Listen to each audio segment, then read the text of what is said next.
سورۃ معاہدہ کی آیت نمبر 3۔ یہ آیت کریمہ، اس کا ترجمہ صرف غور طلب ہے۔ باقی جتنا مجھ سے ایزیلی ہو سکا وہ میں آپ کے ساتھ بیان کر دیتی ہوں۔ غور آپ نے کرنا ہے، میں سارا کچھ کلیئرلی نہیں بتاؤں گی، کچھ کوڈ ورڈز میں جو ہے وہ میں آپ کو بتاؤں گی۔ اعوذ باللہ من الشیطان الرجیم، بسم اللہ الرحمن الرحیم۔ حرام کیے گئے ہیں تم پر مردار، خون، سور کا گوشت اور جس پر ذبح کے وقت غیر خدا کا نام لیا جائے، اور گلا گھونٹنے سے مرا ہوا، چوٹ سے مرا ہوا، اوپر سے نیچے گر کر مرا ہوا، سینگ لگنے سے مرا ہوا، اور جسے کھایا ہو کسی درندے نے سوائے اس کے جسے تم خود ذبح کرو۔ اور حرام ہے جو ذبح کیا گیا تھا تھانوں پر، یہ پوائنٹ والی بات ہے، جو ذبح کیا گیا ہو تھانوں پر یہ بھی حرام ہے کہ تم تقسیم کرو جوئے کے تیروں سے، یعنی فال نکالو۔ یہ سب نافرمانی کے کام ہیں۔ آج مایوس ہو گئے ہیں جنہوں نے کفر اختیار کیا تھا تمہارے دین سے، سو نہ ڈرو ان سے اور ڈرو مجھ سے۔ آج میں نے مکمل کر دیا تمہارے لیے اپنا دین اور پوری کر دی تم پر اپنی نعمت، اور میں نے پسند کر لیا ہے تمہارے لیے اسلام کو بطور دین۔ پس جو لاچار ہو جائے بھوک میں درا حالانکہ نہ جھکنے والا ہو گناہ کی طرف، تو یقیناً اللہ تعالیٰ بہت بخشنے والا بے حد مہربان ہے۔ یقیناً کہاں سے شروع کروں؟ آیت میں سارا کچھ ظاہر ہے کہ جس کو ذبح کرتے وقت کسی اور کا نام لے لیا جائے کہ ہم فلاں کی نظر کر رہے ہیں فلاں کے لیے، تو یہ ہمارے لیے حرام ہے۔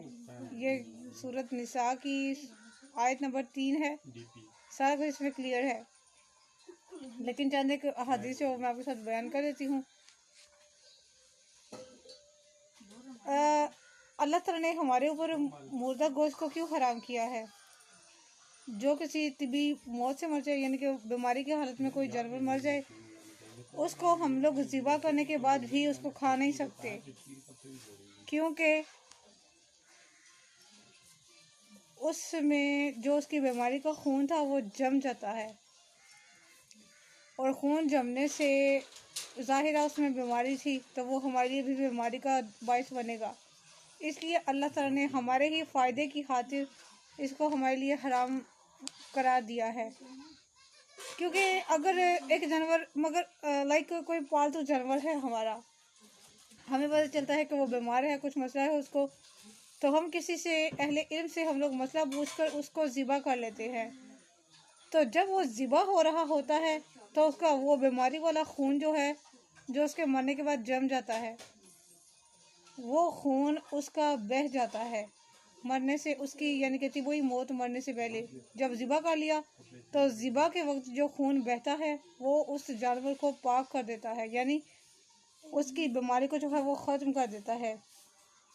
یہ جانور کے جسم کا اندر کا خون ہے جو ہماری دین اور ہماری صحت دونوں کے لیے خراب ہے، دونوں کے لیے صحیح نہیں ہے۔ اس لیے اللہ تعالیٰ نے فرمایا کہ سوائے مردار مچھلی، یعنی کہ ایک مردہ ہمارے لیے حرام ہے، وہ ہے مچھلی۔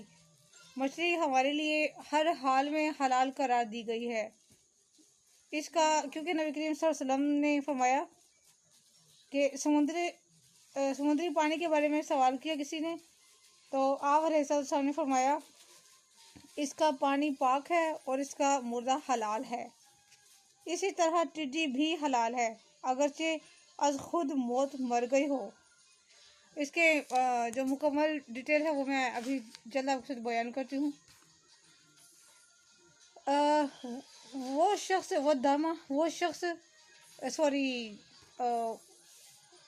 یعنی وہ خون جو ذبح کے وقت بہتا ہے وہ پھر حلال ہو جاتا ہے، وہ پھر بیماری سے پاک ہو جاتا ہے۔ حضرت ابن عباس رضی اللہ تعالیٰ عنہ سے تلی کے متعلق سوال کیا گیا تو آپ نے فرمایا اسے کھا سکتے ہو، کیونکہ لوگوں نے کہا کہ یہ تو خون ہے۔ آپ نے فرمایا صرف وہ خون حرام ہے جو ذبح کے وقت بہنے والا ہو، ظاہر ایسے خون نہیں نکلنا تو اس نے حلال ہی ہونا ہے۔ سیدہ عائشہ صدیقہ رضی اللہ تعالیٰ عنہا بھی یہی فرماتی ہے کہ صرف بہنے والا خون حرام ہے۔ ابن عمر رضی اللہ تعالیٰ عنہ سے روایت ہے، رسول اکرم صلی اللہ علیہ وسلم نے فرمایا ہمارے لیے 2 مردے اور 2 خون حلال کیے گئے ہیں۔ 2 مردوں میں سے ایک مچھلی، دوسرا ٹڈی، اور 2 خون کلیجی اور تلی، یہ جو ہے یہ ہمارے لیے حلال کیے گئے ہیں، 2 مردے اور 2 خون والے گوشت۔ حضرت ابو امامہ سدی بن اجلان سے روایت ہے، نبی کریم صلی اللہ علیہ وسلم نے مجھے قوم کی طرف بھیجا تاکہ میں ان کو جو ہے وہ اسلام کے لیے نا یعنی کہ ان کی طرف تبلیغ کر کے آؤں، اللہ کے پیغامات اور اللہ پر ایمان لانے کا ان کو بتا کے آؤں۔ میں ان کے پاس گیا لیکن میں اپنے کام میں مصروف ہو گیا، یہاں تک کہ رات ہو گئی تو ان لوگوں نے اچانک خون کا بھرا ہوا پیالہ جو ہے میری طرف لے آئے اور اس کے ارد گرد کھانے کی غرض سے بیٹھ گئے، مجھے بھی دعوت دی اور کہنے لگے آؤ سدی تم بھی کھاؤ۔ میں نے کہا کہ مقام افسوس ہے، میں تو ان کے پاس تمہارے ہاں آیا ہوں اور جو اس کا کھانا سب پر حرام ہے، اس لیے تم بھی اس کو نظر انداز کرو، اس کو اگنور کرو یا نہ استعمال کرو کھانے پینے میں۔ وہ تمام میری طرف متوجہ ہو کر کہنے لگے کہ ذرا تفصیل سے بتاؤ، تو میں نے یہ آیت کریمہ سورۃ مائدہ کی آیت نمبر 3 میں نے ان کو سنا دی، چنانچہ وہ مان گئے۔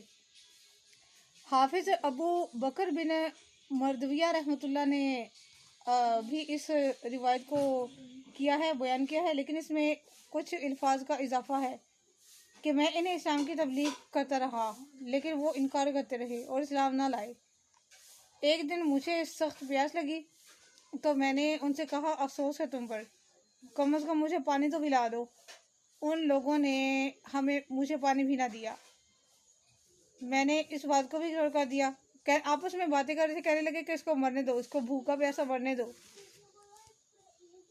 تو میں اپنا کمبل ڈال کر زمین پر وہاں پر دھوپ میں لیٹ گیا، گرمی میں دھوپ میں کمبل بچھا کر لیٹ گیا، خود کو لپیٹ کر، اس میں بھی کوئی حکمت ہوگی، لیٹ گیا۔ مجھے اچانک نیند آ گئی، نیند آنے سے میں سو گیا اور مجھے ایک خوبصورت شکل آدمی نے ایسا جام ایسے گلاس میں مجھے دیا، میں نے وہ پی لیا اور میں سیر ہو گیا۔ اس طرح مجھے زندگی بھر دوبارہ وہ والی پیاس کبھی نہ لگی جو مجھے عام روٹین میں لگتی تھی۔ اس طرح بحکم الہی اس کو فرشتے نے کھلایا اور پلایا۔ جب وہ اٹھے تو انہوں نے دیکھا کہ وہ بادشاہ آیا تھا ان کا، جس قوم کی طرف وہ گئے تھے نا اسلام کو لے کر، ان کا بادشاہ آ گیا۔